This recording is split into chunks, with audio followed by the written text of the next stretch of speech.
Hello, this is Mark Wildman of Wildman Athletica here with the great Summer Huntington of FlowShala. And today we are going to talk about Warrior One into mace over, what is it? Warrior One with horizontal overhead press. Yes, that's what we're talking about. The point of this drill is that it links into a bunch of other athletic stepping patterns that we want to be really good at. When I think about training athletic program design, we want people to get really good at standing up first. That means doing all of our lifting and carrying. That means kettlebells, that means clubs, that means barbells, that means a bunch of basic things. Then we want to start adding in stepping patterns once people are really good at standing up. Warrior One is the way that people default to stepping when you let them do it long enough. Every culture on the planet has some version of this. Summer is an expert in this topic, specifically this position and how to cue it. So she's going to cue it with what? Body weight and then mace? Sounds good. Body weight and then mace. First things first, you gotta learn the posture without load, and then we'll add the load. So think of your Warrior One posture as a closed hip yoga pose. Great for unwinding the hip flexor, which gets tight when you do things like squats. Closed hip squat, closed hip lunge. So take a big step back, deepest bend in the front leg, 90-degree angle. A high lunge simply looks like this. Both of my hip bones are pointed forward. There's no external rotation in my ball and socket hip joint here. The only difference between a high lunge and a Warrior One is the back foot is down 45 degrees. Now you're ready to add load. Always start with your mace in an ordered position in front of the body, shoulders packed, glutes engaged. Step the foot back, coming into your Warrior One leg stance. Keep the mace in order to simplify things and maximize torque. Even though the femurs don't move, you're firing your external rotators to create maximum time under tension. Then bring your mace into reverse guard position, anchoring the elbow to the outer oblique, top hand faces out, thumb faces down. Rip and crush the mace. Start to press the mace up and overhead, find horizontal overhead, pack the shoulders, squeeze the back glute on, and return back to the starting position. Perform your reps here, keeping the legs in one place as you press your mace up and overhead. Rip and then crush.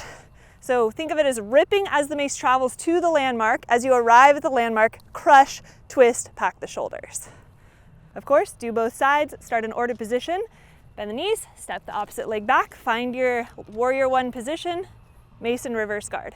So rip simply means pull the hands apart is rip, and then as you twist, this generates torque. Pulling the mace apart while performing a little bit of a twist is just gonna turn your shoulder girdle on a lot more. From here, rip, rip, rip, pull hands apart as you press mace up and overhead, pack your shoulders, find your neutral wrists, return back to the starting position. Crush means drive the hands closer together. Again, press the mace up and overhead. So I can do this passively, which is just bone stacking with no rip and crush. Do you see the difference here? Versus full torque, maximum time under tension, anchoring with my legs, power breath in both directions. Force level breath is breathing out in both directions. Eventually, power level breath is breathing out just on the concentric phase and inhaling on the way down. Return back to the starting position order, stand up all the way, knees straight, pelvis in a neutral position, eyes steady on the horizon. So this is a very, very good drill. It's in historical European martial arts. It is in yoga. It is in all Asian martial arts that I've ever seen.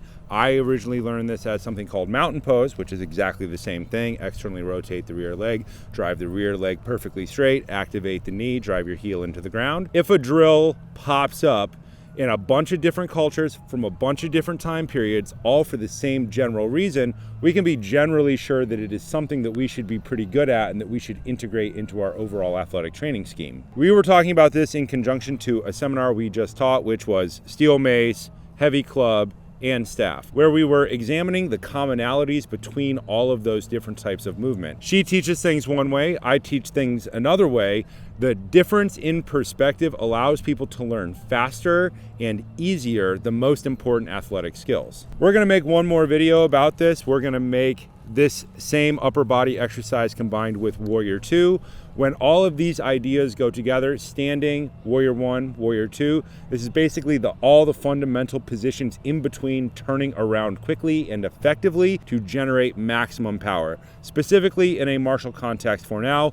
But this hip turning thing that we're talking about is in absolutely every sport where you change directions, which is all of them as far as I can tell.